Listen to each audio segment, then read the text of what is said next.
At the office party, she laughed and said, "Don't say anything that ruins my image." I froze for a second because I already knew her image was a lie. Welcome back to my channel. Today's story is full of suspense, secrets, and shocking twists you won't see coming. So stick around till the end. The room was buzzing with laughter, the clinking of glasses and soft music playing in the background. It was supposed to be a night of celebration, but the moment she spoke, I realized nothing about this party was normal.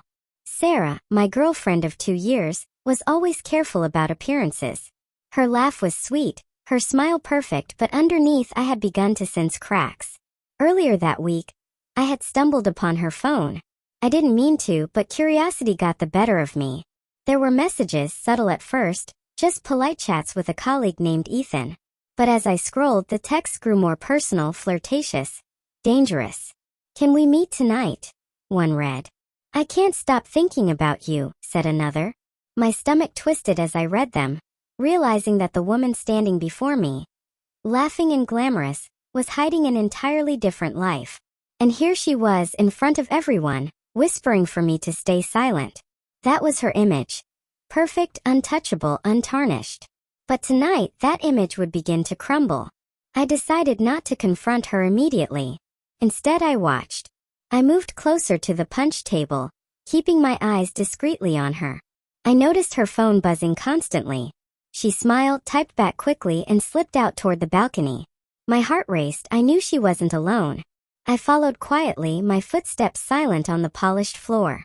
The balcony was dimly lit, almost empty, except for a tall figure leaning against the railing. Ethan. My pulse thundered in my ears. There they were, laughing, leaning closer than colleagues should ever be. "Sarah, I need to tell you something," I said, stepping out into the balcony light. Her eyes widened in panic, a stark contrast to the confident persona she projected inside. Ethan stiffened, caught off guard. "This isn't what it looks like," Sarah whispered. But I already knew exactly what it looked like. I had seen the messages, traced the meetings, and I had enough proof to shatter her carefully crafted image. I pulled out my phone and showed Ethan the conversation history. "Funny," I said calmly, "how secrets always come out in the light." Ethan's face went pale, but Sarah tried to snatch the phone from me, desperate to protect herself. "I didn't," she began, but I cut her off. "Save it. I don't need your lies anymore." The truth hit harder than any confrontation could. I realized she had been living 2 lives. One in front of everyone else, full of charm and elegance, and one in hidden corners, deceitful and reckless. And tonight the two collided. I took a step back, my gaze steady. "You think your image matters more than honesty? More than respect? Think again." Ethan tried to say something, but I ignored him. The woman I once loved was revealed for what she truly was. I walked away from the balcony, leaving them frozen in the dim light, their secrets exposed without me needing to yell or cause a scene. The party continued inside, oblivious to the drama that had just unfolded outside. But I didn't care. The humiliation, the betrayal, it belonged to her now. Back inside, I felt a strange calm. There was power in silence. I didn't need to gossip or call anyone over. I had witnessed the truth myself. And in witnessing it, I had regained control over my own life.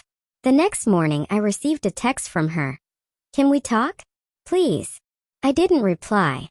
Not because I wanted revenge, but because I realized she had already lost her power over me. No words could fix the damage. No apology could erase the betrayal. Some say the hardest part of betrayal is seeing it happen. I say the hardest part is choosing how to respond.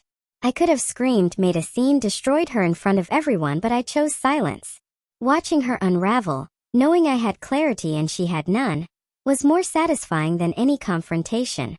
Weeks passed, and office gossip eventually caught wind of whispers about Sarah and Ethan. But I remained detached, untangled from her web of lies. Life felt lighter. The lesson was clear. Some people wear masks, some live in shadows, but truth always finds its way to the light. And as for Sarah, she learned the hard way that her carefully crafted image couldn't protect her from reality. Secrets once exposed have a way of following you everywhere, no matter how perfect the mask. Thanks for watching this video, everyone. If you enjoyed this suspenseful story, make sure to subscribe to my channel, hit the bell icon, And stay tuned for more thrilling, dramatic tales that will keep you on the edge of your seat. Remember, sometimes the people we trust the most hide the darkest secrets, and the truth always finds a way.